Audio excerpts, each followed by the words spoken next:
Hey everybody, welcome back to Hour 2 Roleplay Blades. We are halfway through downtime and are going to wrap it up with the last two scoundrels here, is Cataby and Aldo. Who would like to go next? I'll go. All right. Yeah. There's a couple of things I want to do. I'm probably I probably want to take 3 actions. So to just get the one out of the way, I suppose I want to take care of my bruised rib, which is a level 1 harm. You know, I am not visiting anyone in particular. I'll just go to, like, you know, a town clinic or healer. Or Sure. District, I guess. Yeah. There's at your tier, there are kind of like street doctor types or witches like Kellen or chemists, that kind of thing, you know, that will pack a wound with herbs and wrap it with gauze or give you a weird potion or some kind of weird quackery like that. That's exactly. Yeah. So yeah, you have access to that. It's certainly not as pleasant as going to drinking Kellen's awesome tea, but it's gotta be, you've done it plenty of times. It's just part of being in the underworld. You know, there's the bruised rib. Yeah. Yeah, exactly. So it's just like a single couple shots in the TV show of you, like, you know, twisting and the doc like wrapping you with a bandage around to total fan service opportunity. I guess that's true. Yeah. Yeah, absolutely. You know, that's right. Total fan service. Okay. So I just basically eliminate that from my sheet. Yep. And it makes your healing clock available if you need it, but you don't right now. So that's okay. So before, I'm really excited to gamble, by the way. I mean, ever since the return of this, there's this, like, you know, there's actually, well, there's been an air of excitement, but then I guess, like, since things have settled down, there's almost like an air of nervousness. And so I want to study the ledger, and there are a couple of things that I'm hoping. And the first and foremost is obviously, like, I want to ensure that, like, my debt is within the ledger and that I can know that it is not sitting in some, you know, backup something that this is his right? Yeah. That's what I'm looking for. But since it was kind of a long, you know, ride back from the Deathlands, I started thinking about the actual potential wealth that I held in my hand, because I wasn't just holding my debt, I was also holding other people's debts. And so I'd like to study the book, because I feel like there's an opportunity to make a lot of money, and maybe my crew can help me do that. That's a very interesting idea. Yeah.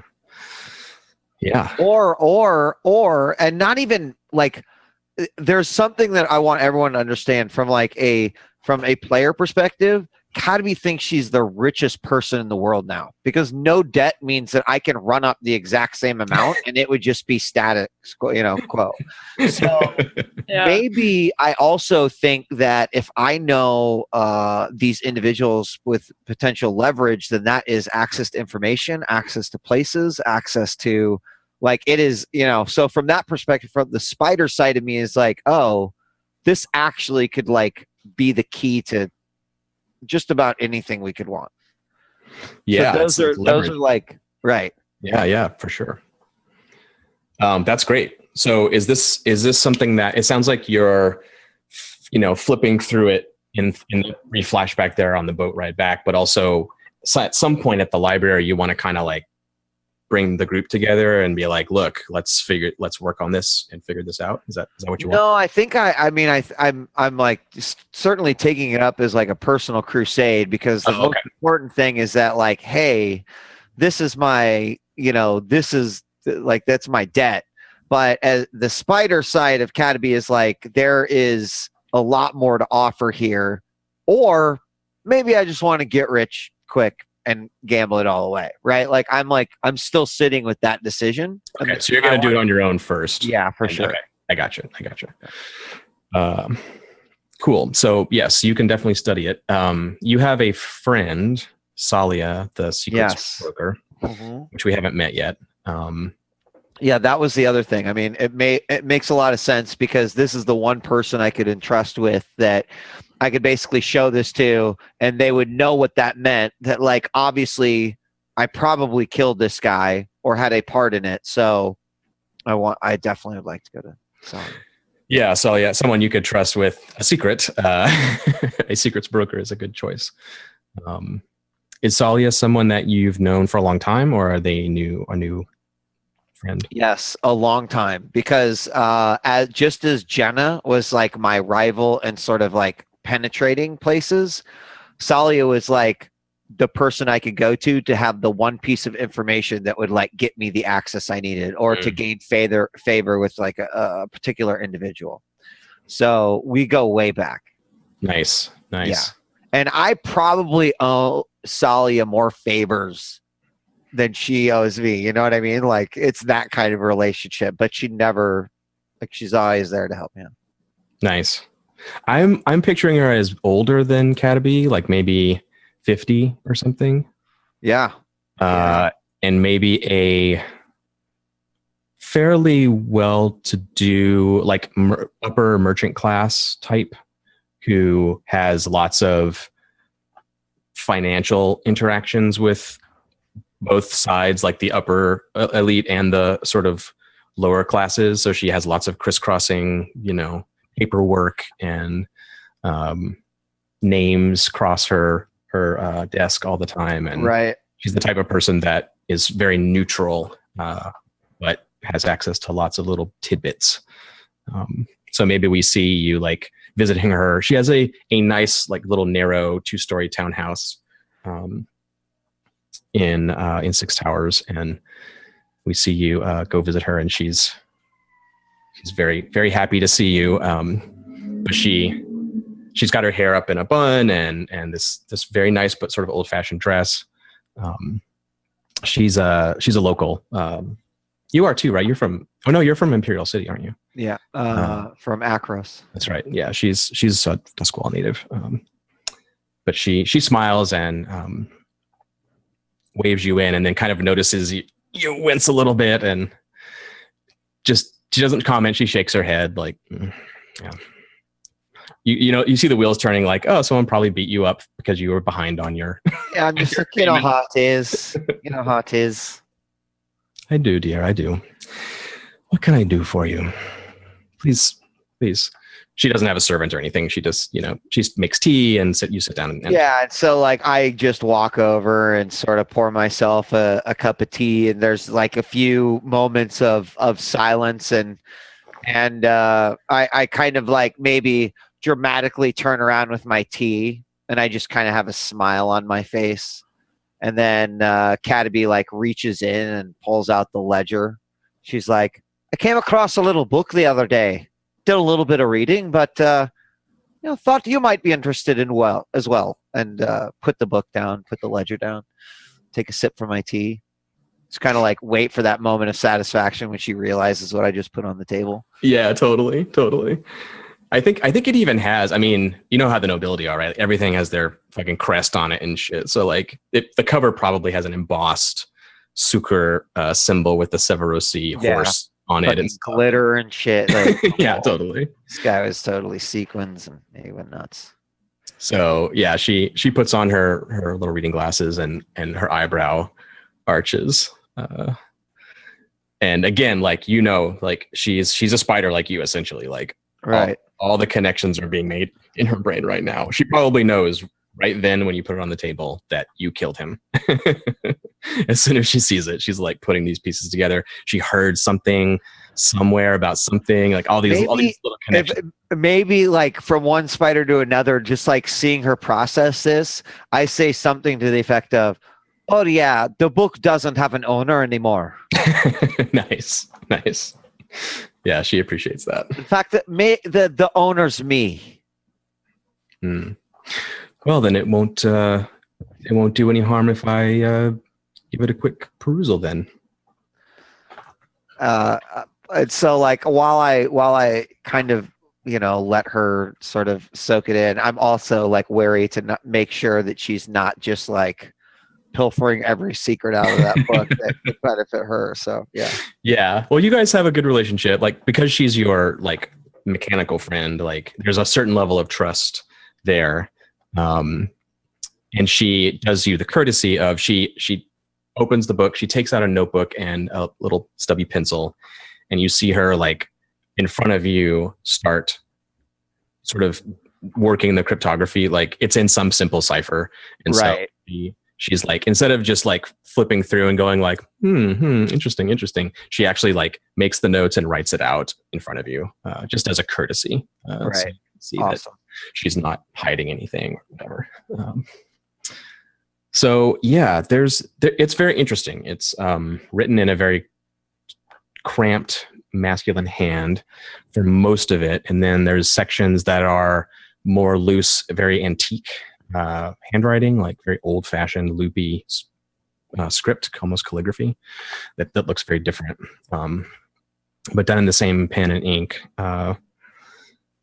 And it, like you thought, like it covers a lot of things. Most of it is House Suker affairs of various sorts, holdings, income and expenses, rent on various properties, operations in Severos across the sea, blah, blah, blah, blah, blah. And it's clear, it paints a pretty clear picture that he's loosely connected to the larger sort of Suker operations elsewhere. Duskwall only kind of had one main thing going, which was his personal interests. Right. The rest of the family operates elsewhere. They're not really interested in Duskwall. They don't have Leviathan hunter ships, for instance. So Duskwall isn't like a big deal to them. But of interest to you in the book is various things having to do with recent events. So let's go ahead and make your study roll with your bonus die and see just how thorough this is. All right. So it's controlled. It's actually it's great effect now that I think about it. Great effect. And +1 bonus die. And then I also have connected. I don't know if this because is this like an acquire asset to gather info, reduce heat rolls, because I get a +1 result level. Nice. So whatever you roll here, if you roll a 6, it counts as a crit, for instance. Okay. Yeah. Excellent. Yeah, it's a cool ability. Well, it wasn't, but that means you get a 6 basically. It means you get a 6. Yeah. Yeah. And because it's downtime, if you want to spend a coin, you can make this a crit if you want, or coin or rep. I need to spend at least one more coin to Vice. I could essentially say it's like just have 0, but I mean, I'm not that worried about it, so that's fine. Yeah, I would do that. Okay. Yeah, maybe this is I'm super interested in this book, obviously. Like an arrangement that you have with Salia, maybe that like you're not paying her to help you because you guys are friends, but there's like an understanding that she has certain resources she could expend to help you, and you kind of compensate her sometimes. As a courtesy. So that's where that coin goes. You don't like pay her in the moment right here, like here's $50, work harder. Right. It's not that type of relationship, but it's very subtle under the table kind of stuff. But that does give you a critical. So I will tell you everything I have. Tell me all the things. So first it includes, aside from his holdings, which is actually somewhat useful potentially as leverage for you. Like, exactly how many properties he holds in the city, which is 3. And some of the details about him being appointed as the warden of the Lost District, which the magistrate arranged. You guys kind of know that story already. The magistrate that arranged that is the first dude that you killed at the party. Right. So you kind of already know that, but it's confirmed in the ledger. It actually says all that stuff. And there's a couple of legal documents with seals that have been folded up and stuck in there that affirm that transaction. So you have like a kind of a deed, not a ownership deed, but like a what'd you call it? Like a writ that says that Lord Suker has been appointed as warden. Right. That's not in code or anything. You just find that it's easy to read. Of interest, there's an entire inventory of Kinclaith Manor, the one that in the Lost District where you guys assaulted. They had been there for some time, cataloging every single thing in the place, and it seems like they went through and like cleared out not the artwork because Zeke found one of those, but anything that seemed not valuable, even like the inventory is weird.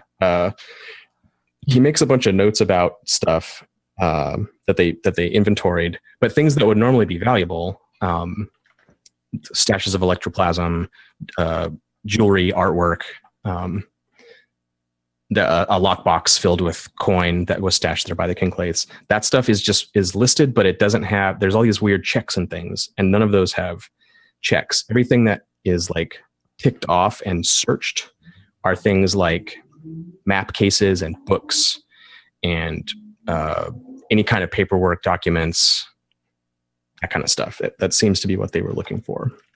Okay. There's a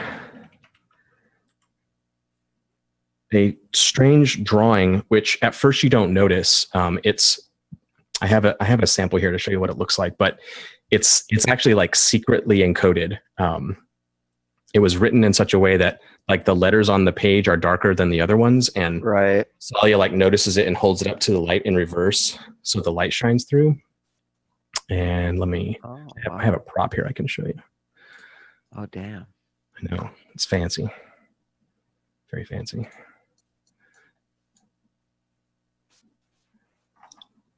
So this is it.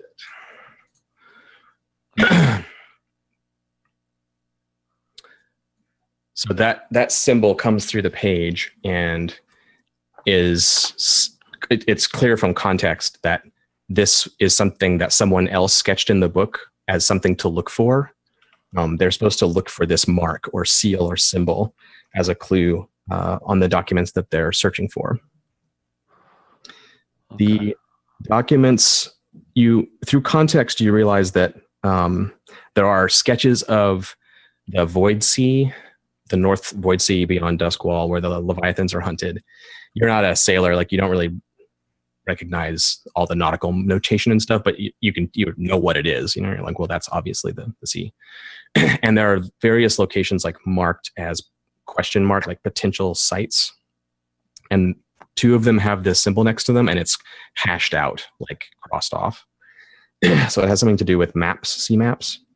Okay. In a location out at sea. And oh yeah, in the later section, there's a recording of two pre-cataclysm or books about pre-cataclysm legends that may be useful. One of them is like, it's a comprehensive guide to the pre-cataclysm. It has a boring title like that. And the other one's called Legendary Heroes of the Ancient World. And it has like the name of the author and the publication date and as a place to look. And then there are some notes as if someone had looked in those books. There's a couple notes about pre-cataclysm locations, the Pillars of Night, ? And like these weird notations that come from those books. So your sort of assessment of all this, like you yourself, Marcus, don't have to piece all this together. Like your character gets a general picture here with your crit. Like clearly Lord Suker was out there looking for some mystical something. Right. In some book somewhere, and it has something to do with the pre-cataclysm. These books supposedly have a lead on what this mark is about, and they didn't find whatever they were looking for out at the estate. That's what you draw, the conclusions you can draw from that. Also, the lists of debts, including yours, they're quite extensive. Suker, not having a lot of holdings here himself or a lot to do with his noble status, apparently was making a lot of money by loans, interest, running thugs out to break people's legs when they didn't pay. That seemed to be his main source of income. So he has 3 claims. We haven't gotten into claims yet, but they're a thing that your crew can take that sort of passively earn money when you hold them. And Suker had 3 loan shark and gambling related claims in the city, which are detailed in the ledger, that are presumably still in operation. And they list the notable people with outstanding debts, how much they owe and why, and their payments and their interest and da da da da. So it's pretty extensive. Like, it'd be hard to go into it. Like, there's like a dozen people. When you say three claims, is that actually a game mechanic? Yeah. Okay. On your crew sheet, there's like a map of different claims, like a fence or like a vice den or a different stuff you can claim as a crew. Assassins don't necessarily do this all the time, but if you guys were like street thugs, you might like, take over a gambling hall or something. And this details where they are, the names of who runs them, like what nights they're open, all these little details about their operation. Plenty for someone, if someone wanted to pose as a legitimate authority on one of these places, this would be all the information you would need to pass yourself off as an insider who is somehow authorized to, deal with this place. Because it's got just meticulously recorded all these little details of its operation and the various balances and debts and stuff. Pretty current. Okay. They're about a week old. After that is when the old-time handwriting comes in, and the writing becomes very flowery and strange, and it doesn't seem like part of the ledger. It seems like someone was using it to write poetry or something, maybe. Okay. It's this weird passages about drifting through formless void, and the sunlight through the water, and all this weird imagery that isn't familiar to you. You've never seen the sun. So it seems like strange poetry. Like someone found the journal and started writing in the back of it. So can I ask about like my section? Is it on like a independent page, or is it mixed in with throughout the debts ledger, or? It's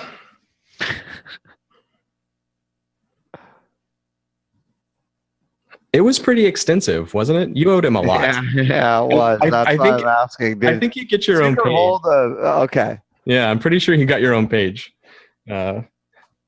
Yeah, because it's been going on for a long time too, right? Like it's been this accumulating thing. So yeah, you get your own page. Okay. I think as we're going through this, and that's it. You're not going to tell me it also has a secret to life and everying in it? No, that's what you get. Okay. That was a lot. Thank you. So then I think I take the page. You want to tear out your page?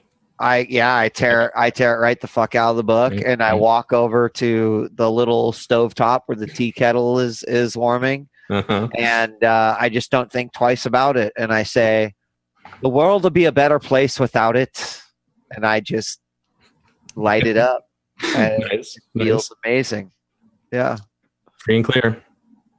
Yeah. Yeah.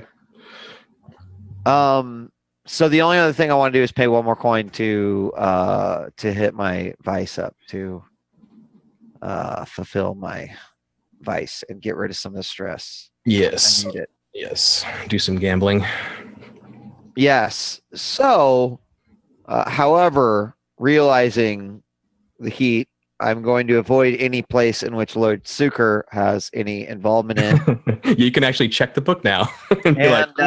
Yeah, I'm actually like just feeling a little bit rowdy, so I decide I'm going to go to the fights tonight and just bet on the fighters. Nice. Yeah. Yeah, Marlene's fighting tonight. She's like 24-0. So long odds against her if you want to take those. I'm in. I figured you would be. I'm in. That's why you lose that one coin. always taking the sucker bet. Yep. Cool. So just roll my. Yeah, if you just click indulge vice, it'll do it for you. And ooh, yeah, that's great, but I overindulge, huh? I overindulged. It's going around. going So on? hold on. Let me look at my reference here again real quick. Oh, like I knew. I actually looked at this beforehand. And to totally be in character, what Miss Cataby does wrong this night is that she decides to drink as well. Oh boy. So after being a super salty loser, after losing my coin, I just start like, it doesn't matter anyway. I mean, I've got all the money in the world to spend. Like, I'm debt free. I got no debt no more. I can make shitty bets all I want, and it's not going to affect anybody but me. And like eventually, I just like brag myself to some fucking heat on the crew for sure. Mm-hmm. It's like no question. Yeah, maybe you even say his name. Like you accidentally say something about Suker, and it's near the end of the night where it's a little bit more like that Suker's an idiot. I don't owe him money anymore. It's like Miss Cat should go home now. Yeah. I'll go home when I'm ready. There are plenty of people who at first they think that you're just like too drunk and you're talking shit, but then you just say a little too much and raises a few eyebrows. Pile on that heat, man. You guys asked this Cataby to fucking join your crew, man. Your heat's not too bad, so it's what does that take you to 5? It's not terrible. Yeah, that takes you to 5. All right. Nice. Drinking and losing money. Classic Cataby. Yep. And running her mouth. And I'm stress free. Yeah. Great. Running your fat mouth. I like the juxtaposition too, where you're like, oh, I got to go to Salia because she keeps her mouth shut and she's really discreet. And then you're like,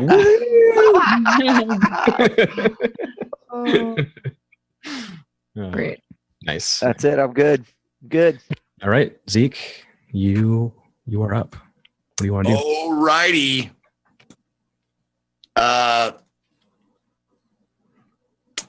Okie dokie. So I have a couple of things. Yeah. Let me well first of all, what I'm gonna do is I'm gonna do some stress relief. And that comes in the form of I am going to hit up my friend who I haven't seen in quite a while. I'm going to hit up Straws. Straws, yes. Straws. And you gave me the description of a clever blade. Mm-hmm. And I sent over to you a description of Straws. I'll just read off what I wrote here. Okay, go ahead. Straws, a clever blade, a friend and confidant, a dashing younger swordsman who is well-spoken and extremely witty. Aldo once got him out of a scrape involving a noble, his wife, and a few of their guards. Often seen in fancy parties or functions, dressed to the nines, regaling the patrons with stories of daring and debauchery, whether true or not, doesn't matter. Plays a wonderful foil to Aldo's imposing figure. So we had a situation previously where we had met, and he talked me into helping him distract and or fend off some people that were hounding him because he was sleeping with a nobleman's wife, and we became friends after that, and we've been friends for years. And he has a way about him. He's very charming, very good looking. I think he's Oscar Isaacs, maybe. Oscar Isaacs. Yeah. That's what I'm picturing. Okay. Let me. Poe Dameron from The Force Awakens. Okay. I see what you're saying. Yeah. Yep. Does that make sense? Yep. Totally. Yep. Very, very close indeed. Yeah. He's so, and he's also very well versed because he has to be in like wine pairings. He has a good knowledge of, the hoity-toity aspects of things, and it helps him to charm his way into these events and functions and whatever. So I contact him and I ask him if he would like. There is a poetry reading to be held by a very famous local poet, and I would like him to attend with me and to have drinks, that kind of stuff. Just kind of live it up as high culture, high class as I can after coming back from just brutality, the breaking of arms and the destroying of ghosts and all kinds of things. Yes, Lady Bowmore is finishing her, or she's like partway through her. What is she calling it? Her ascendancy cycle. It's like her Dante's Inferno kind of thing. She's written this epic poem about. She's a hardcore devotee of the Church of the Ecstasy of the Flesh, and so she writes a lot of poems about all this, the hedonistic, the life of the senses. What's her name? Lady Bowmore. Her family is super rich. There's a bridge that goes from Brightstone to White Crown across the channel. It's one continuous huge construction. It's the biggest construction in the empire. Her family, it's Bowmore Bridge. They built it. They're a huge family. There's Lady Bowmore is a very generic thing. There's like 100 Lady Bowmores, but she's the one who's a poet. And so she's in the fifth part of the cycle of her great epic poem, the Traveling Through the Senses. And this one is how's she breaking it out? It's like the pleasures of the mouth. So it goes all over the place. There's food, there's all kinds of other things. But she's such a high status citizen that it's not scandalous or anything. People are really into it. And of course you can't giggle if there's boobs in a play. That's right. You're not allowed to. It's all very high class. Yes, of course. Yeah. And you've heard of it. Like I'm sure you're familiar with the work. She's a very well known, and partially because she's wealthy and people want to be her friend and stuff. But she's actually fairly talented too. Okay. It's not garbage. Sure. It's something that you would actually enjoy. But yeah, this is totally up Strauss's street. This is the type of thing that he wants things to be risque and flirtatious and stuff. Of course. He doesn't care about the poetry. Probably he's going to just be seen and tell stories of daring swashbuckling to the various young men that are present. Yeah, and I totally picture him. I picture him like during the reading that's full of this, erotic and provocative imagery. He's like elbowing me during it, and I'm fucking stop it, like that kind of stuff. Like I'm trying to listen. Yeah, you see him like scoping out the dudes and like on the prowl already. Like when the night starts, he's already like got his eye on somebody who's another dashing swordsman by the bar. He's kind of like. Absolutely. I love it. This night's going to be worth it. Yeah. And that's the thing that couldn't be further from my mind. Right. I like having him there because he understands like the enjoyment of it. And he listens enough to make conversations like, oh yes. What did you think about that part? And he's studied his line that he's going to say, and that kind of stuff. Yeah. And I think he's not a wealthy gentleman or anything, but he definitely softens the blow when Aldo enters the room instead of everyone bristling and going like, oh God, is this a hold up? Like they see that you're with Strauss and they're like, oh, okay, he's probably that guy's bodyguard or something. Yeah, okay. Yeah. So we have a good time. We drink the best wine that we can afford or whatever. Yeah. It's complimentary, it's fine. It's fine. Yes, I muddle through, talking about poetry with anybody who's listening. Mm-hmm. And I really try and act, slimmer and smaller in stature than I am. You have the usual effect, I think, you have on people where they don't expect you to be so well read and articulate, and then also they kind of don't know how to act. They're still just sort of intimidated, and they're like, yes. Like if you say something controversial about a work, you usually don't get into an interesting conversation. They just are kind of like, me too. They tend to agree with me. Yeah, they just kind of go. So we do that, and we have a wonderful time. And if we want to tell me to roll, do I roll now? Yeah, I think that's fine. I think we know what's going on. There's nothing. I don't think there's any hook here for like a job necessarily. So it's just like pure entertainment for you, and yes, you get some relaxation. Okay, and that is. So you hit indulge vice, and then I think it'll let you add a bonus die. There we go. Yes, bonus die from my buddy that's with me. Yeah. Oh man, that could have been better. Not great. All right. That's okay. Clear 3.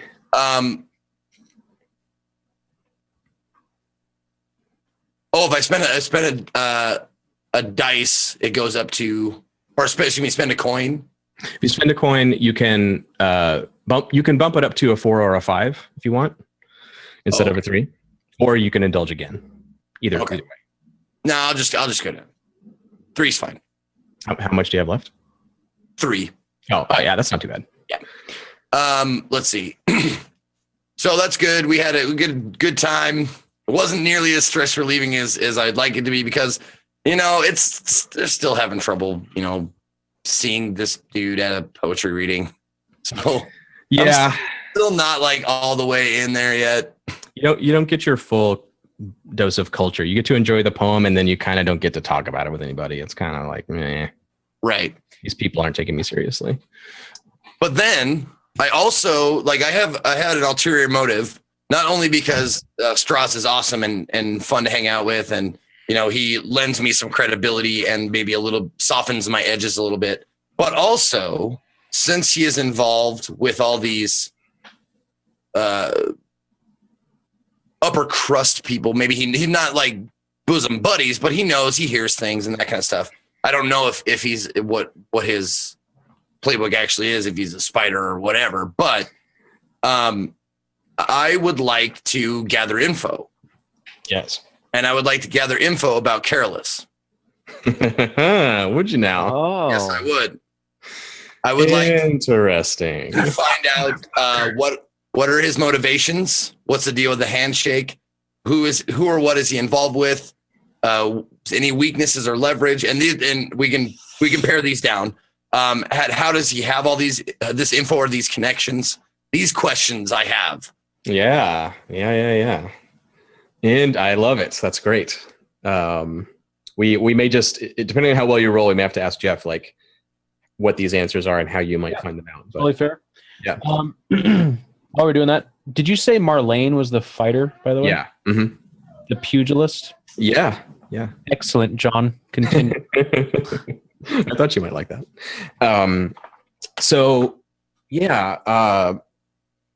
Careless has been a mystery so far, and you and Strauss have an interesting opportunity, I think. Like, I like what you set up here. It's a weird cross-section of the city. There's all kinds of different people who show up for this thing, right? It's not just a party for like the magistrate's party that you guys went to in the first session. It crosses different strata. There's an interesting selection of people here. Yeah.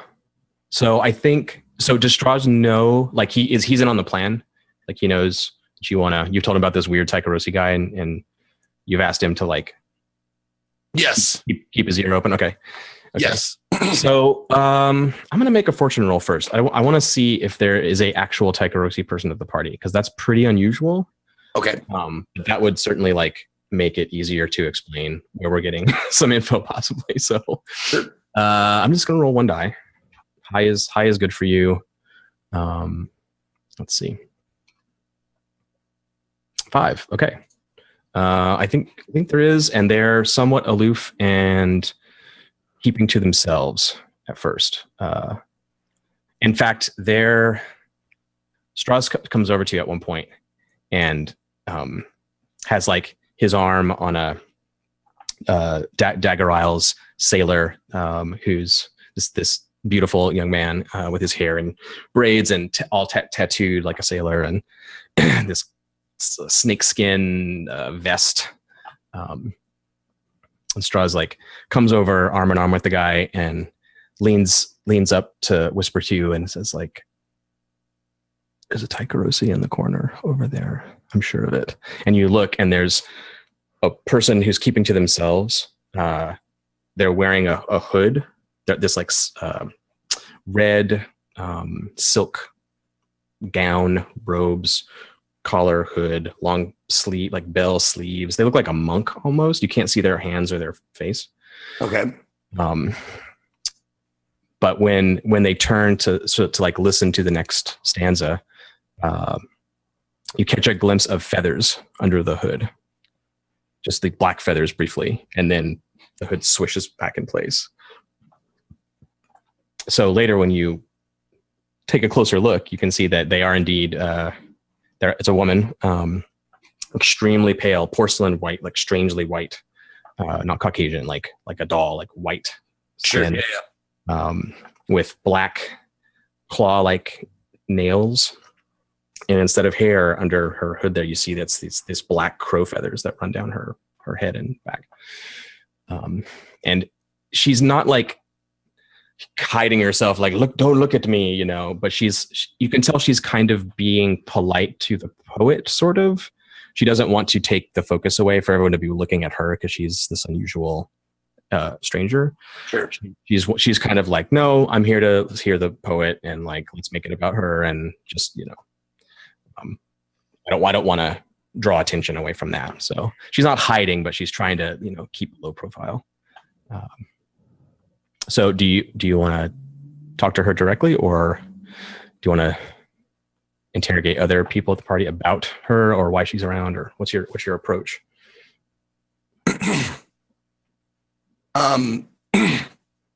No, the concern that's going through my head is like, hey, you're from the same, large location. Do you know someone else from this lady? Exactly. Hey, you're from California. You know Bill? That would be strange. You do know a fact.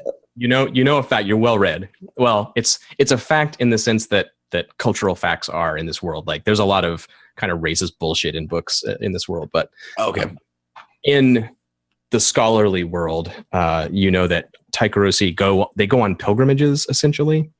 The Tycherosi that leave their homeland, they go to a specific place for a specific reason, and then they generally go home again when it's done. So two of them in the same place, it's not completely just bigoted to be like, hey, do you know my friend? He's a Tycherosi too. Like there is a little bit of a reason that they might have similar pilgrimages essentially. So it's not that bad to to treat it that way. They don't all know each other, but there is a common thing that they might both be. She's probably on her pilgrimage, and maybe like you could glean something about Careless's by talking to somebody who is on theirs. Okay. And Careless, your last name is Firm? Yep. Okay. So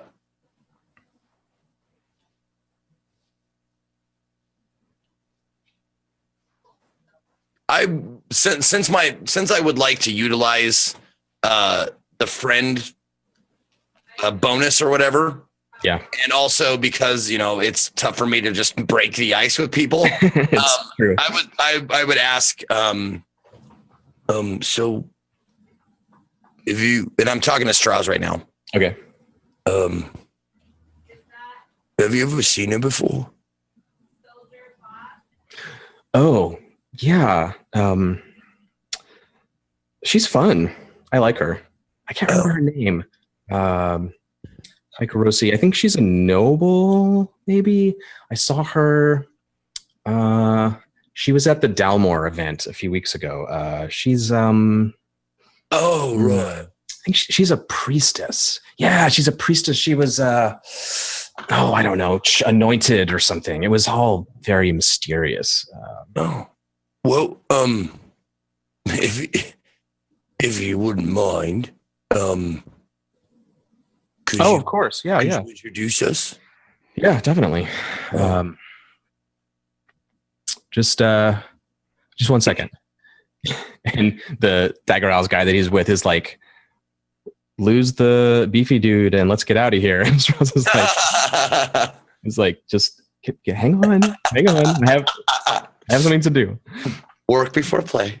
Yeah. So he kind of disappoints his new friend, and he takes you over and makes introductions. And he's very smooth. He does it without knowing her name. He does the thing where like she introduces herself, but it seems like he hasn't forgotten who she is. You know. Sure. What was the event that she attended? It was Lady Dalmore's birthday. Okay. Or no, sorry. There's a different tradition in Duskwall. It's Duskenvorn is the holiday. It's everyone who's born in Duskwall celebrates that day on that day. Okay. So that's what it was. Duskin what? Duskenvorn is what it's called. Okay, gotcha. Duskenvorn. Okay. I need a name for her. 1 second.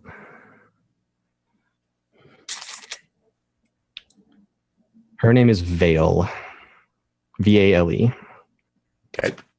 You want me to role play her answer as long as he rolls for it? Yeah, I think so. If that's cool with you, Jeff, like, Oh, it's cool. yeah, this is someone who may know you. I think it'd be more fun to say that this is someone who definitely does know you. Yeah. And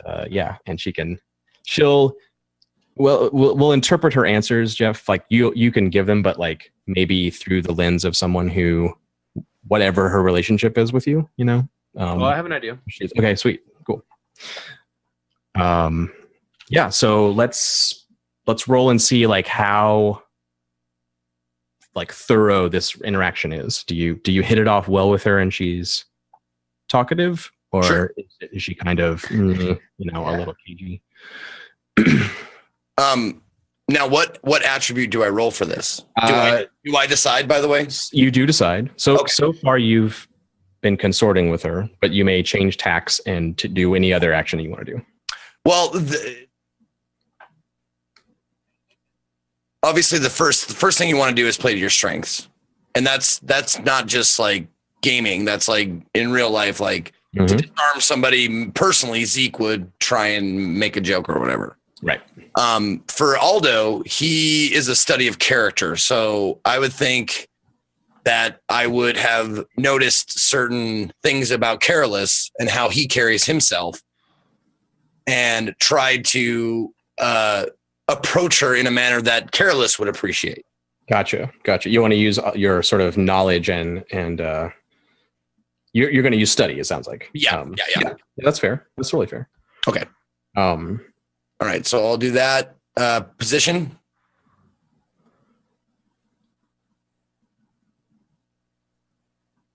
Controlled. Controlled. Okay. And with study, I think it's standard. Yeah. Okay. I think it's standard effect. Yeah. Standard effect. Bonus dice 1 for straws. Mm-hmm. Okay. Come on, crit. Come on, crit. Oh. Okay. All right. 4. So that's straightforward, true answers, but not like secrets or not. I mean, they could be things you don't know, those type of secrets, but not like really hidden, intense secrets, right? And okay, so when you roll that, are 4 and 5 grouped together? Yeah. Meaning, if I paid the coin, could I get it to a 6? Yeah. I'm paying the coin. Okay. Wow. Let's say your coin was maybe we could get I mean you can tell me this is just my idea, but Okay. Maybe there's a quick flashback of Zeke buying a book like Taika Rossi Ways and Customs or something. There you go. Yeah. Like you get this book in a bookstore and you're like reading it on the way to the party. You're like, oh, interesting. That sounds good. Okay, nice. Well, I can. There's even a role play function I would think of. I think of her as a very flirty character, very sexual. Fail, sure. Yeah. So there's a moment where I think you have an opportunity that if you want more information, there's a bit of an exchange. Oh, it's like that. Well, that's certainly possible as well. All right. Interesting. Interesting. Cool. So yeah, what do you want to know? Now, once again, Jeff can be the GM. So it's right. it's between the two. I walk up to Vale, this is my friend Aldo, Vale, that kind of thing, and then I'd imagine Strauss just pisses off.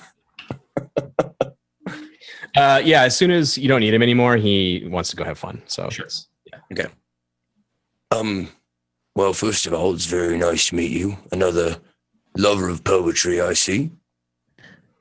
She's very, very, very, a lot like Careless. Like, so far, your experience with Tycherosia, they're very attractive people, if not very weird looking. So she's very languid, very, very comfortable in her own skin, but gives off, like, kind of exudes a power about her, kind of like that. She's intimidating, I guess, is the way to kind of go about it. But she, like, at first she's looking down and hears your voice and is, like, annoyed immediately. But then she looks up, sees you, and is like, oh, yes, poetry's nice. My name's Aldo. And her name's Vale, right? Yeah. She looks at you, takes your hand, says, my name's Vale. Well,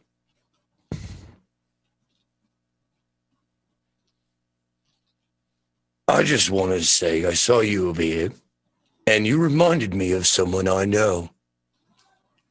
I don't get that very often. I'd imagine, especially not here. My friend's name is Firm. You know any of the firms where you're from? She kind of frowns at that and is like, it's a peculiar first name. No, I don't know any firms. That's the family name. And then she kind of looks perplexed at you and kind of looks over your shoulder, looks around.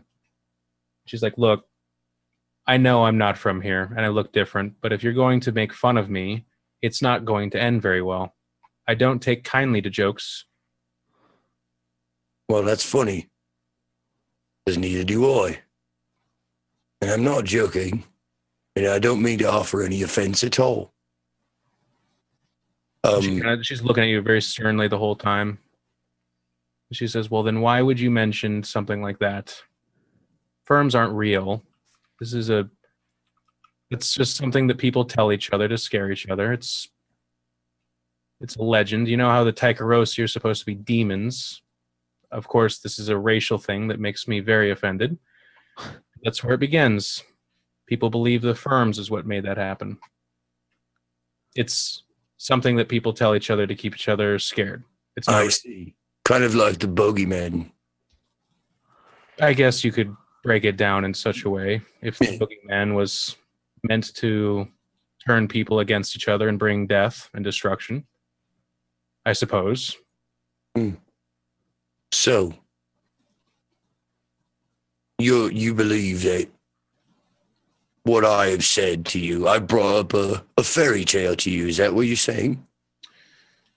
Well, I'm beginning to learn a little bit more about you, but we take it, I guess the best way to describe is it's supposed to be kind of fanciful and silly, and we take offense to it because some people use it almost as kind of a racial slur, if you will. There are no demons. We are weird. We have our different traits, to you Duskwallians, of course, but as you can see, I'm able to get along just fine without doing anything bad or crass. So, if I were just, and I know it might be hard to imagine, but if I were one of your people and I came up to you and I said, my name is Aldo Firm, what would be your reaction to that if I was Tycherosi like yourself? If it's between two Tycherosi, I'm sure we would laugh and share the joke together. It would be like me telling you, hello, I'm a ghost, and I'm now going to eat your soul. Well, now you've really opened my eyes a little bit there. because I happen to know a ghost. He happens to be an associate of mine. So maybe what you've told me is that my friend, or more accurately, my associate, is a phony or a liar or something like that. I should say so. It's very easy to pick out what they call a firm. Have you seen this man flying through the sky, Aldo? I don't think so. I think you wouldn't be asking me this if you had. So, do first names mean anything? Like, if I told you this man's name, would it matter due to the last name? You know that thing when people are like, oh, you're from such city. Do you know a John? And then that person doesn't know that name. Right. It's probably that. All right. I don't know any firms. I don't read the books. I'm not a historian on it. Why would someone take a name of something like that? Do you think? You have me intrigued. If they took the name of someone like that here, it might be some kind of joke. That's the only thing I can think of. Maybe they believe that they're naming themselves something that's so obvious to others, but to these people wouldn't mean anything to them, and it's a bit of a joke to them. But let me just tell you, in Tycherosi, you would never name yourself firm because A, people would call you out for being a bit of an egoist, and B, they would laugh at you because you're basically calling yourself a monster. One quick question. This associate of mine, he pretty much very closely demanded that I shake his hand first time we met. Why do you think that is? Well, again, I haven't read these books, but what I do understand and what my family used to kind of, again, make sure that we obeyed them by. There's a lot of fear in Tychrosian culture. They would talk about being careful about who you make promises to and who you meet. They were kind of famous for bonding with people, and that was one of the ways they did it.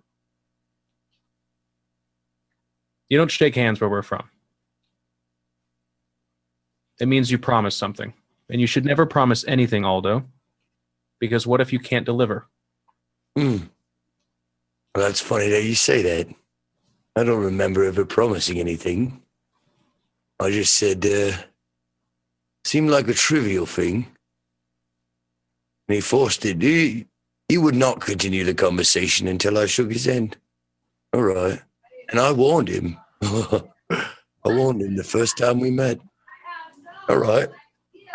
Now, you seem like a very reasonable person. And if I make a reasonable request with reasonable recompense, or not recompense, what's the word I'm thinking of? Compensation, I suppose.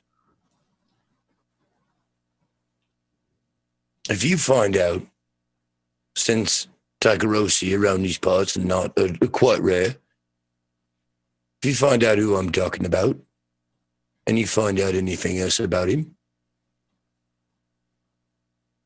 I could be bothered. And also I could be bothered to pay you.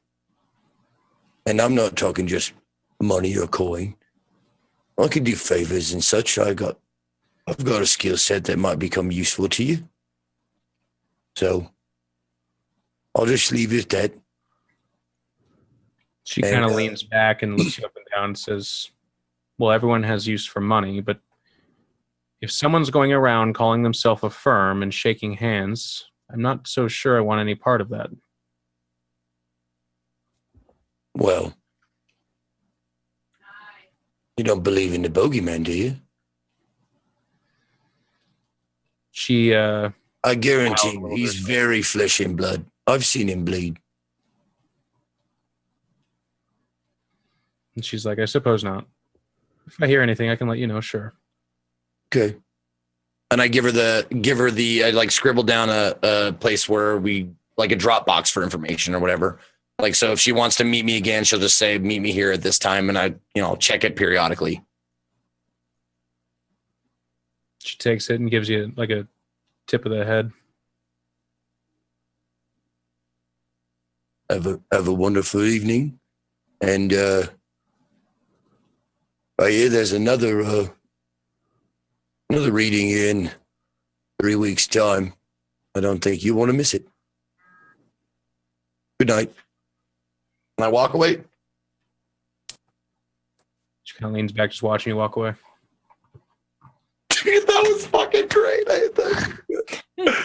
Sorry, I get giddy sometimes. I know. My favorite is when Zeke like flips out over a scene afterward. It's like there's this pause, and then Zeke is like, "That was awesome!" I know, 'cause I'm holding it all in during like Yeah. a trying to stay in character, all this.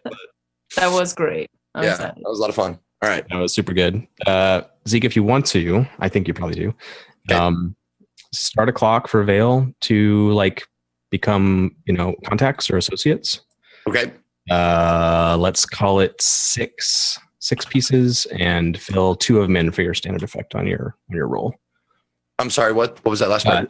6 clock, and then tick two pieces for your standard effect from your roll. And I'm not sure how to do that. If you can't do it on your character sheet, I'll just make a note of it. Just do it like on my own. Don't put it on the board. Okay, I can do that. Just do it manually. Yeah. Yep, I can do that. No problemo. All right, we are a little bit over for our break, so we need to take it. We will do our second break now and be back. Downtime is basically done, so we're going to move into whatever you guys are doing next. We'll find out. Great. We'll be back in just a bit.